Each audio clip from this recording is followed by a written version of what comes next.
আসসালামু আলাইকুম। আমি ফায়ার সার্ভিস কর্মী মেহেদি হাসান। অগ্নিকাণ্ডে কাজ করতে গিয়ে দুর্ঘটনার শিকার হয়ে আজ আমি প্রতিবন্ধী। আপনারা দেখুন বর্তমানে আমার এই অবস্থা।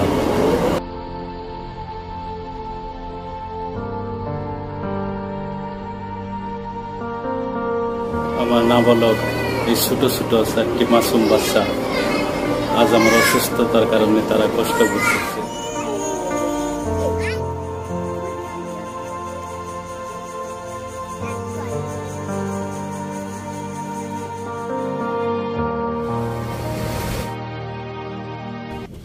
ঘটনার সূত্রপাত 2020 সালের ফেব্রুয়ারি মাসের 2 তারিখ। আমার দ্বিতীয় কলগাড়িতে ডিউটি থাকে, যে কারণে রাত্রিতে আমাকে ব্যারাকে অবস্থান করতে হয়। 1:25 মিনিটের সময় ওয়ালটন হাইটেক পার্কে অগ্নিকাণ্ড সংঘটিত হয়, যে কারণে আমাকে দ্বিতীয় কলগাড়িতে যেতে হয়।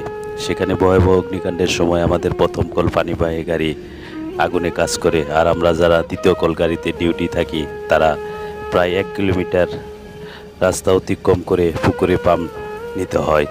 তখন আমি পড়ে গিয়ে মেরুদণ্ডে আঘাত পাই। আমাকে কালিয়াকৈর স্বাস্থ্য কমপ্লেক্স এবং পরে কালিয়াকৈর অ্যাম্বুলেন্স যোগে এনাম মেডিকেল কলেজ হাসপাতালে পাঠানো হয়। সেখানে পরীক্ষা নিরীক্ষার পর কর্তব্যরত ডাক্তার আমার স্ত্রী এবং লিডার আব্দুর রহমানের সাথে মৌখিক কথা বলে এবং দ্রুত অপারেশনের করার নির্দেশ দেয়, না হলে আমার সারা জীবনের জন্য পঙ্গুত্ব বরণ করতে হবে। Kaliakair fire service ambulance Kaliakair fire station যাত্রা বিরতি করলে আমার স্ত্রী অনেক কান্নাকাটি করে আমাকে সাহায্যের সহযোগিতার ব্যবস্থা করে দেওয়ার জন্য। কিন্তু সেদিন অ্যাম্বুলেন্স থেকে স্টেশন অফিসার কবির আলম আমার সাদা কাগজ সাইন লিখে দেয়, আবেদন লেখার কথা বলে দেয়, কিন্তু আর আবেদন লিখে দেয় না। এইভাবে আমরা আস্তে আস্তে আমার শারীরিক অবস্থা খুবই খারাপের দিকে চলে যায়। শরীরটা এতটাই খারাপ হয়ে যায় যে প্রস্রাব পায়খানা বিছানায় আমাকে করতে হয়।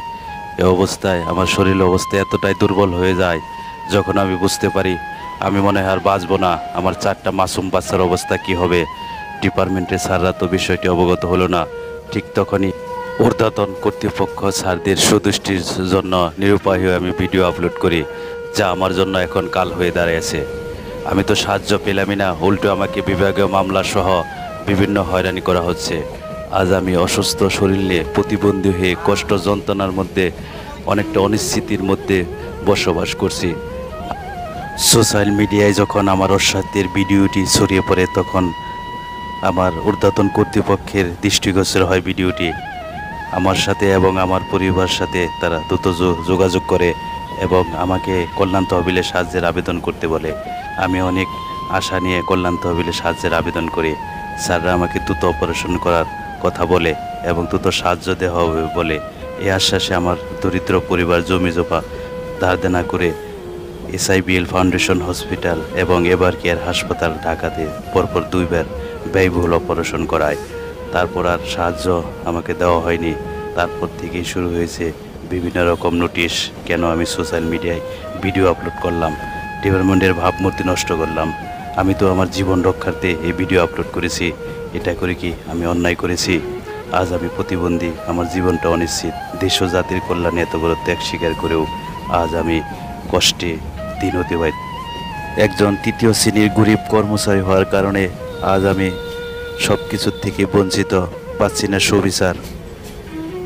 আজ আমার দিন কাটে কষ্ট যন্ত্রণার। 4টি সন্তানের ভবিষ্যৎ নিয়ে অনেকটা ভেঙে পড়েছি আমি।